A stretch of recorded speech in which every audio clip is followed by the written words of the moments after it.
And now, a word from our sponsors. The Oyster Recovery Partnership is the nonprofit expert in Chesapeake Bay oyster restoration.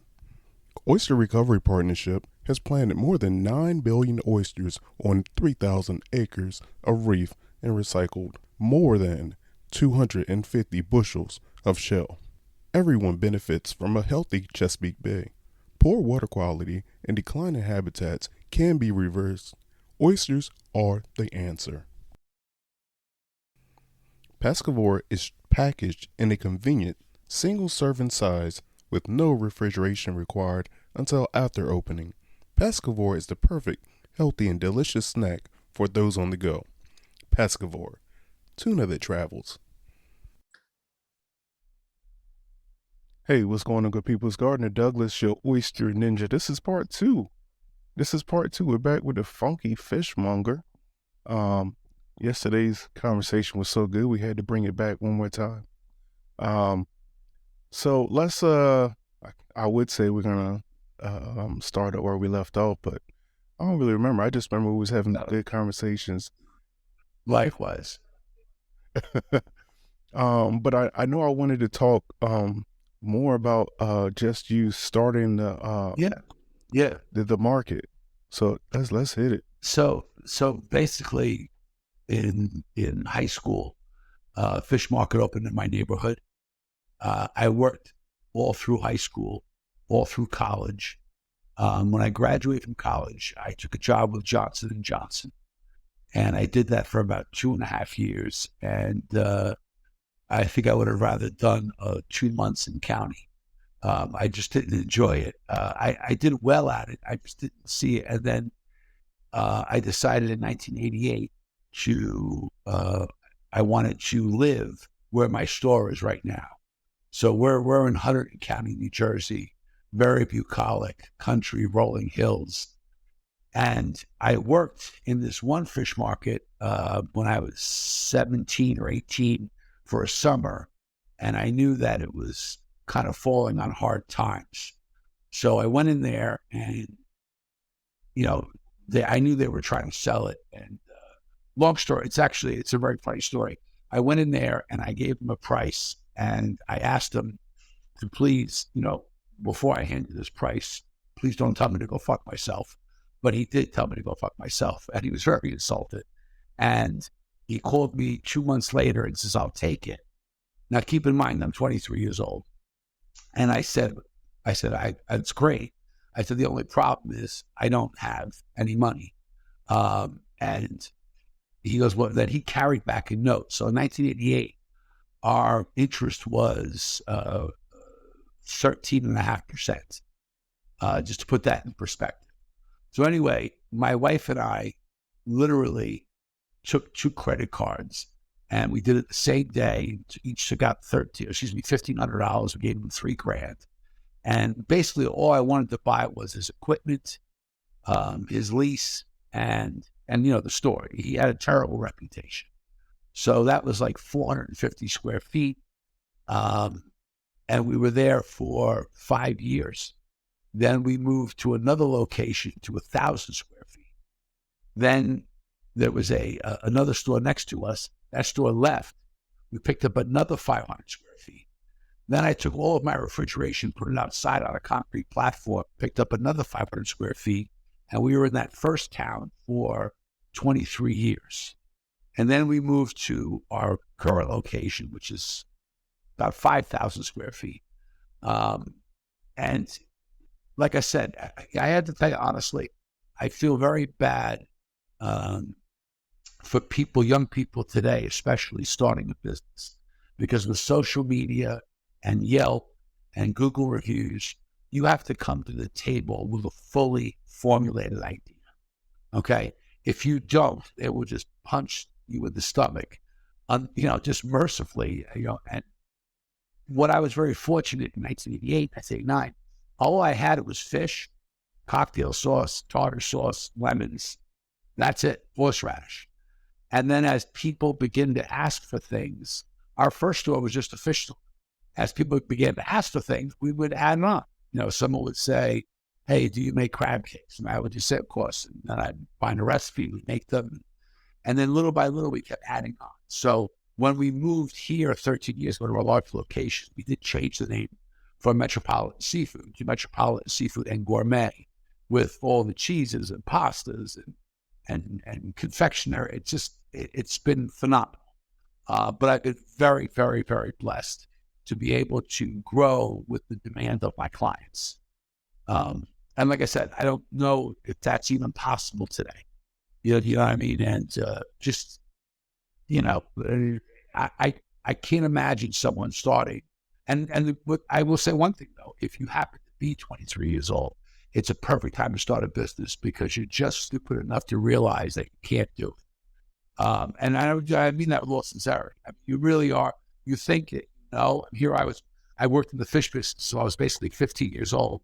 Opening your own business and working in a fish store are two very different things. And took some real solid punches to the face the first couple of years.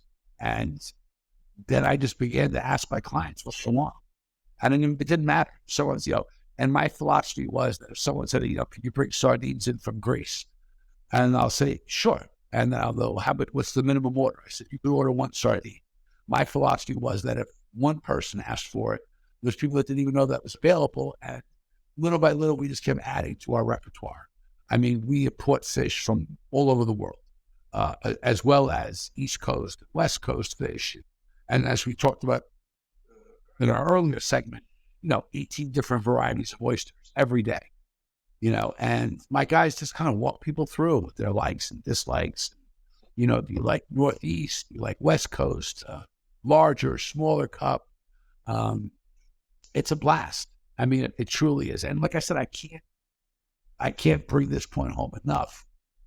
Our business, whether it's oysters or fish, it's still an ancient business. There's nothing, they could farm oysters, but, for example, like I said, if it's stormy, they can't go out. If it's, if there's too much rain and they have to shut down the beds, they can't go out. So it's really cool about our business. Although the modern part is, we get fish from all over the world. The ancient part is it's still going to get shipped in ice. You know what I mean? It's still going to get, some guys going to fire up a boat, finish a bottle of cognac and had to, not all of them, some of them are fantastic drinkers. But and then they got to, and then bring it in. They got to hunt it, catch it, bring it in, get home safe, and it's awesome. It's really awesome. I mean, like I said, and getting back to the genesis of the business, if you and I had fish markets 25 years ago, the only difference would have been whose fish is fresher. Today, I might have real red snapper from Florida. You have a yellowtail from Brazil that happens to have red skin. By the way, it's a great fish. I'm not dissing any fish. I'm just saying, tell your clients exactly what they're getting into. There's only one species of red snapper in the whole world. It's called the American red snapper. There's lots of red-skinned fish. So we're able to procure, I could buy whatever I want. My clients, they go along with us for the ride. And listen, let us know how to cook it. We're in, so that's how we started the videos. So that was the distilled version of the history of Metropolitan Seafood. So over the years, I'm sure you've seen a little bit of everything. Yeah. What fish are you selling now that you never thought you would be able to sell? Oh, lots of them. Mostly like we do carry a fair amount of like super high end restaurant items like live langoustine from Scotland and Norway. Whether it be, we import some Japanese fish, the aji, the horse mackerel. I mean, these things were kind of relegated just to the restaurant experience. But it's not so much the changing of the fish, but when I was coming up as a young buck, you wouldn't dare tell a woman or any customer how to cook something. They knew how to do it. You know what I mean? Your job was to get them the fish. As we're today, people really don't know how to cook, and they want it, and they want to incorporate seafood into their diets and their lifestyles. They just don't know how to do it. So today we do a lot more of teaching people, not recipes, but techniques, so they can feel empowered, really get it going, get their, as say, get their little chef on. You know what I mean? So little chef is just terminology that, for me, it means, listen, it doesn't mean you're a chef. I'm not a chef, as we said before. I'm a fishmonger, and I'm outrageously proud to be so. But a little chef is the person that cooks in the house, whether they, training or no training. They're the ones who have the responsibility to nourish the family or friends or whatever the group may be, and some of them hopefully really dig it, because, like, for me, if I make something for you, I'm going to spend, 80% of the time watching you eat it to see what your reaction is. And if it sounds creepy, it's because it is. I get a little voyeuristic about it. You know what I mean? So I try to keep my hands above the table. But I love to watch people enjoy something, and I'm sure you get the same kick.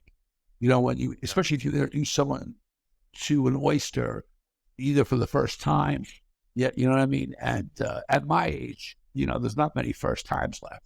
So, when someone agrees to try an oyster or try a fish for the first time, it's really fun. And, you see that look of light bulbs going off, and, a little bit of delight. And it sounds corny as hell, and I don't care.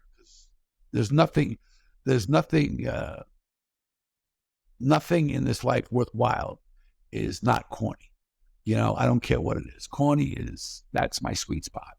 And I want people to really just have a great experience, cooking, sharing with their friends and family. But Little Chefs is like, I envision this army of people that some of them love to cook and some of them just don't want to do it, but they got to do it. So I want to empower them with, with different ideas. But, the fish business, except for the import, everything else is relatively the same.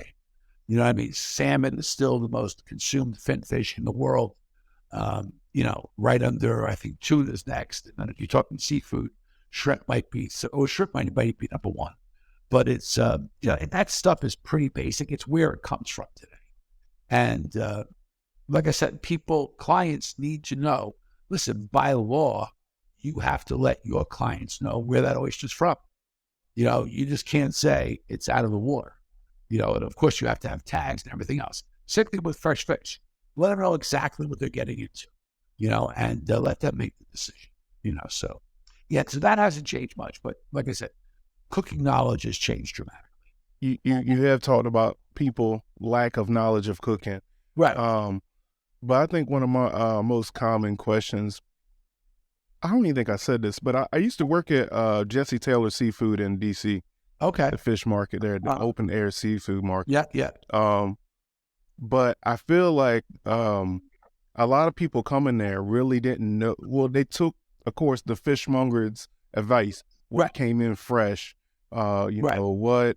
Well, they let them know, what they want to eat, what they have a taste for, flaky, whitefish, whatever, Right. But if you had to put it out there, what should a person coming in looking for some fish look for when they're looking for fish? Well, listen. What seafood? Listen, people have, that's a great question, because people literally don't think they know. But I tell them all the time, what a fresh flower looks like. They gravitate towards that beautiful piece of fish. There is no proteins in nature that are, if you see tuna and it's the color of chocolate, it's not appealing. You know what I mean? If it was, chocolate is appealing and lovely when it's brown. Dirt is brown, but the fish, it's that glistening look. You could tell a fresh fish just as you'd be able to tell a wilting rose from a freshly budding rose. But getting to your point, you really do need, listen, the term sushi grade, right? You've heard that before. It's sushi grade. There is absolutely no governing body that stamps something to make it sushi grade. Okay, that is a marketing term. Always has been, always will be. People take it as a certification. As far as my responsibility as a fishmonger, it's a covenant that you and I, Gardner, are going to enter into when I'm telling you that the fish I'm recommending for sushi or sashimi is able to be raw or barely cooked. And that'll never change in our business. Because, like I said, you look at a steak wrapped up in plastic and you pick it up and it looks good. You wouldn't go to the supermarket and say, hey, look at this brown steak I just bought. You know what I mean? So, well, I told you it's supposed to be red, Gardner. Maybe it's pre-season. No, it's just old as hell. You know what I mean? So it's the same thing. Listen, when you walk, one of our proudest accomplishments, when you walk into my store, I got a customer said to me the other day, he goes, I wish my dentist office smelled as good as my fish market. I mean, there should be no smell. And I know people go, well, what do you mean not? You have to really religiously clean the store and carry fresh fish. So after my tree cleans up at night, another cleaning crew comes through later in the night and cleans one more time. Because I actually hate the smell of fish. I mean, sincerely do. You know what's another thing? There's no such thing as fishy fish. If it's old, it's fishy. And people say to me, see, I bet people all the time, like, I don't like salmon. I go, you sure about that? And I've literally given people fish to take home. So just take it home. What do you mean? It's a little piece. Take it home. It's on me. Eat it, cook it, eat it, and then tell me you don't like salmon. Now, that being said, they had a bad experience. And by the way, a bad experience with an oyster hurts our entire industry. A bad experience with fish hurts our entire industry. And by the way, I'm not talking about, I don't want to get too technical, but I'm not talking about Vibrio or any of those. I'm talking about if someone ate a funky bad oyster, they got to check into an Alcoholics Anonymous meeting because they were drunk as hell. Because you opened a bad oyster and it's like, the whole room. I mean, just everybody knows. And by the way, when I say it was a bad oyster, when they're harvesting the oysters, it could have died and stayed completely closed. And when you open it up, it's like releasing the Kraken. I mean, it's like, it'll, as the expression goes, it'll knock a buzzard off a shit wagon. I mean, it's horrible. But it's not, and so I ate a bad oyster? Not necessarily. But that being said, with the talking sashimi, sushi, oysters, one of the biggest problems is not the source from which it came from, but poor handling. When you see in a restaurant, the oysters are the chef puts the oysters up on the half shell, and they're right next to the steak pizzaiola, and the heat lamps on it, and like, guys, you got to keep it separate. You know what I mean? Or they'll shuck them hours and hours ahead of time, and it doesn't work. It's again, it requires lots of hands. I have a lot of people working for me, over 20 people working for me. And the reason why it is because we got to break everything down. We bring it in whole and we break it down. So we control the oxidation. A lot of sushi restaurants, like for example, in New York City, the sushi fish has to be flash frozen. I'm talking about a super freeze, a nitrogen freeze. It's not very different than you freezing something in your home freezer. That's a very good thing. Because we're not a sushi restaurant, we don't follow those guidelines, but we're breaking the fish. We're taking the fish off the bone. So we know what the oxidation is. You know what I mean? So if that answers your question, I love to go off on little tangents, but you know what I'm saying. I don't know if that helps you out at all, but that's my thing. It's not what you're looking for, but it's also part of that relationship. You know what I mean? And if you're not familiar with it, fishmongers could be, if you're talking about relationships, we could be a big spoon or a little spoon. That's part of the service. If they listen, can you come over and spoon me? I said, sisters, let me know. Teaspoon or tablespoon? What am I doing today? But that's part of it. See, butchers don't do that. Fishmongers do that. Excuse me. That's funny. No, I definitely know what you mean. Good answer. I was when I first started making like some social media posts, I would do videos like like how to find a good fishmonger, how to pick out fish from a seafood market, Right. stuff like that. and they were real popular. So, I just assumed Yeah, that I mean, like I a said, lot, a lot of people don't know. listen, I don't know if I told you, I read a newsletter, goes out twice a week to over 10,000 people. And we've broached on all of these subjects. You know what I mean? And again, I'm writing, double entendres and, sexual innuendos and all the whole within this diatribe of my psychosis. But I really do want people to understand that, listen, someone will say like, is it, what's the best fish? I said, I'll tell them. I said, I have no dogs in the stable. That's part of the business. You got to know when to cut it, eat it, before it's bad, because you got to bring new fish in. You know what I mean? And I have to tell you, even to this day, I'm shocked at how very little waste that we have, in my own business. Fish that's cut this morning, flounder, for example, they're going to do another cutting in the afternoon. So that goes right into the kitchen and it's going to be part of the dinner, for the takeout. So there's nothing that's like, okay, people used to think years ago a special was just something they were trying to get rid of. Probably there's truth to that. I'm not saying it wasn't, but you have to make the assumption that whoever's taking care of you is not trying to poison you. And, listen, I'm sure you're the same as me. I'm a long game guy. When you shop in here, I'm looking at your 8-year-old kid thinking to myself, I hope this kid can make some money so he can come back and shop. And 35 years, I birthed them and I buried them. You know what I mean? But we look at, it's always the long game. Guys who sell bad fish, it's a short game. They're just trying to make that sale, not even fully realizing that they've harmed themselves more than if they just took the fish and literally threw it away. You know what I mean? Or froze it and gave it to a food pantry or whatever. And that's happened. Listen, if we have a surplus of something, there's a couple of fantastic food pantries, right down the road from the store. Listen, I'd even give to the Carmelite Nun Monastery. I mean, I got like 1,200. I happen to be Catholic. I got like 1,200 years of purgatory I'm trying to shave off. You know what I mean? Whatever. I'm just, you just keep trying to do right. And you do right by your customers. So it's not rocket science. Believe me, it's much harder to run a deli than a fish market. It's not. Go ahead. I feel like with 35 years, you've been doing something right, for sure. Yeah. I mean, when you say doing something right, you just never stop trying.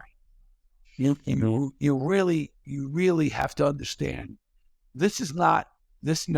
As my accountant would say, this is a 35-year-old get rich quick scheme. Yeah, you know what I mean? It's you have to continuously and again, social media is flooded with all these cliches, but it's a vocation. I didn't wake up, as a teenager and go, man, I would really want to sell fish for the rest of my life. It's the circumstances that my life has presented itself. But once you're in it, damn, man, you fucking plant it, grow and keep trying. And when listen, I get bored with a lot of these people, but don't you hate when customers come in late? I said, I don't give a shit when they come in. Come in early, come in late, just come in. I mean, you can't, once you stand, and by the way, some people think they're world-class actors and actresses. They're not. People will see that BS. So just take care of them. That's your job. You know what I mean? It's, my clients are very, very, very good to me. I just want to take care of them so they have a great experience to come back. People are like, oh my God, I consider you a friend. I'm like, I don't take money from friends. You know what I mean? So right. But I want to take care of you. I have people that like, oh, we want to give you something, a gift. I said, I'd really rather you not. I'm not trying to be coy about this. I mean, sincerely, I like the relationship where I'm taking care of somebody in business, and you could be friendly, but right. That You still want to keep it business though. Right. I mean, I think I might have told you this before. I have clients that give my staff, hockey tickets and football tickets and I don't know if this is legal or not legal, But I tell them, you have to tell me or your employment is in danger. And the only reason I want to know is because I want to handwrite or email a thank you note to that person for taking care of my staff. That's it. Mhm. Because, the bottom line is, listen, you're doing an event, Gardner, and someone, wildly tips you for whatever, and you feel like giving them a half a dozen oysters. That's wonderful. Okay. Right. It's your business. It's your way, you're weighing the cost of that experience.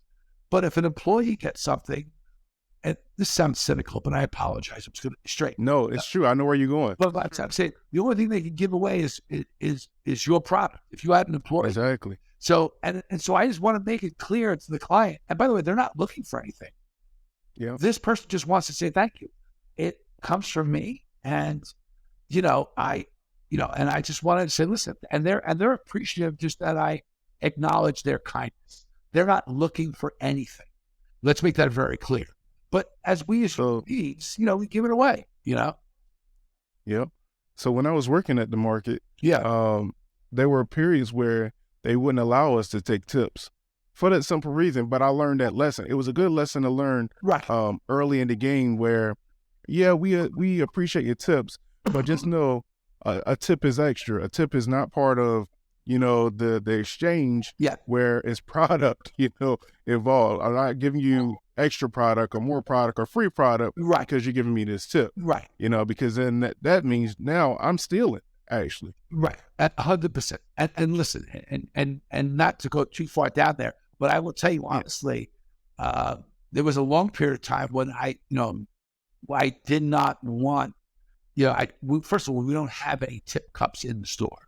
A client can tip at the register, or they could put, they could tip a particular, but that being said, in my business, you come in, Gardner, you want 2 red snappers, and you want them butterflied. You also want 2 pounds of shrimp clean, and you want 1.5 of oysters on the half shell. Do I think that my staff member deserves that tip? I don't know if it's deserved, but my point is it's certainly justified, as opposed to when you go and you buy a Gatorade at the deli and there's a tip counter there, or there's a tip cup. Again, I'll still put in, but it's not the same experience. And by the way, the only reason I put the tip option in the register is because so many clients have asked me. They go, Mark, we don't have cash. We want to be able to tip the staff. So no one's making minimum wage here, so it's pooled among the employees, and they're very happy about it. And the clients are happy. And if they're not happy, there's a skip button. You don't have to do anything. And you're still going to get your free lemon. I told you before, I haven't sold a lemon in 35 years. We buy about 25 cases a week, and we give them out. And everyone loves getting something for free. That's the truth. You know what I mean? But that's our philosophy. But yeah, listen, speaking of employees, it's such a lazy terminology to talk about how hard it is to find employees. They're out there. Take care of your employees, and they will take care of you, and they will take care of the business. You just, so I can't find good help. And listen, my philosophy has always been, what am I not doing to communicate my message? And after I do that about 5 or 6 times, then we could talk about possibly getting rid of the employee. But you just can't, those days of, looking for someone that's going to work, in servitude for you, it doesn't exist. Take care of them, let them, give them benefits, make sure that, listen, you could take a weekend off in the store. I just don't want to know an hour in advance. But then I want them to come back and be refreshed. And, no one, I'm sure you're in a situation where I'll take as many hours as I can get. I last about 3 weeks. And then you're like, Jesus, I can't, I don't know when the sun comes up. And, no one wants to do that. So listen, employees, I have never, and by the way, I like to hire them green. I love to hire filet. I have to hire filet men. All I want to know how to learn how to do is sharpen a knife. After that, we'll teach them how to cut. You know what I mean? Because I don't want to, it's easier to teach someone how to cut if they could sharpen a knife than it is to reteach them if they thought they knew how to cut. You know, I watch a lot of cutting videos online. I mean, a lot of social, and I cry a little bit when I see a fish, you know, being mistreated. You know, I mean, I shed a little tear for that fish. You know what I mean? You know, it's because listen, you know, you can do it really fast, but it's all about getting that yield and getting the most out of it. You know, so. But I didn't know you worked in a fish market. That's good. I like that. Yeah, I worked in a couple. I worked in the Jesse Taylor one down in DC, in the Southwest DC, and I also worked at Ivy City Smokehouse for a time period before I went full time Okay. with the shucking business. Okay. Which was fun. I learned a lot. That's actually where I learned how to fillet properly. Yeah. Or what I thought is, I don't know. You know, I gotta see if you approve. Well, it's not that. It's just like I said, there's certain standards that I hold up to my, you know, guys, and guys argue with me all the time. So a lot of guys will, let's take a grouper, a porgy, whatever, and you come from the top and you're coming down, right? And then some guys will just go right through the belly bones and then take them off afterwards. So I really teach my guys to go, cut past the pin bones and then come around the rib cage. So you're handling the fish less. And when you get good, you're not losing anything. And, you know, and like I said, and also too, it protects your knife because you're not ripping through the rib cage every time. So I'm a little picky about that stuff, but that's called style points. That's not correct. There you go. Correct. You know, that's just style, because especially too in retail, people are watching you cut. And if my guys look ugly cutting, I'll have that guy just do production cut in the back. But people love to see that little bit of it, that little symphony with the knife. And, you know, I mean, listen, I gotta be honest with you. I don't do a lot of things well, but if I was in the game, I'm happily married. Just my filleting skills, I'm pretty sure I could pick somebody up. If I was in the game, let's be very clear. My wife Denise, I am not in the game. right. I don't even play solitaire. There we go. I found hard out of the game. But just joking. Do not DM me. No. Let me ask you real quick, though, man. Let me ask you real quick, because the seafood game, the seafood industry, period, is not for the weak. You run across every type of person you think you can run across. Yeah. Every type of opportunity is out there if you're looking for it. Yeah. How have you stayed married all this time? Oh, I met my wife when I was 17 years old. And just like opening the business, I didn't think I'd do any better. You know what I mean? And honestly, I joke about it all the time, but I literally met my wife when I was 17 years old. And it's pretty fucking awesome to have history, you know, and because Denise has been there, you know, when I'm pulling, cigarette butts out of an ashtray, trying to roll it into a cigarette, you know, I mean, literally looking for couch change. Forget about the seafood business. Marriage in general is not for the faint of heart. But you gotta have a good partner. And she lets me do my thing, and I let her do her thing. And she never questions business decisions. And I don't question decisions. Listen, that's very clearly, she's afforded me this lifestyle by taking care of our children over the years, and she's fantastic. I know, and I do mean that sincerely. But like I said, here's the thing with the fish business. Unlike any other business, your horsepower, okay, it will do you no good. You get rid of the idea that you're going to be driving a plane. You are driving a glider from this day forward. The moment you put your toe in the business, you're on a glider. You have to navigate the winds. It's completely different. Listen, whether it's conservation on certain fish where they shut a fish down, whether it's bad weather, whether it's a red tide, those days of being able to get whatever you want. And by the way, I'm a huge fan of conservation. The United States is literally the shining example throughout the world, the Magnuson Act. What our conservation efforts, are head and shoulders above of the world. But, it makes the business difficult. But that being said, I don't care if you're the oyster ninja or the funky fishmonger, you have to continuously remind your clients. When someone says to you, I don't know, there's a particular oyster. Give me two of your favorite oysters that you work with. Kushi, okay. Ruby salt. All right. So Kushi, I think it was 6 months ago, was shut down, and they had too much fresh water overflow. It happens, and they shut down the beds. And perfect. It's a perfect example. So someone goes, I only love Kushis. No. Don't say I only love Kushis. Let me give you another oyster. And so you have to be able to teach them it's even a farm product like that is still going to have its limitations.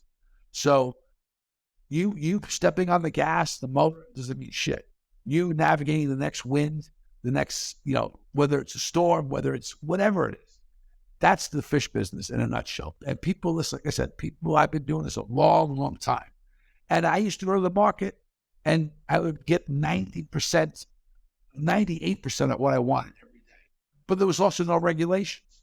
And when the regulations kicked in, it made it a little more difficult. And by the way, and I say this respectfully, we in the United States have been paying way too little for seafood for many, many years.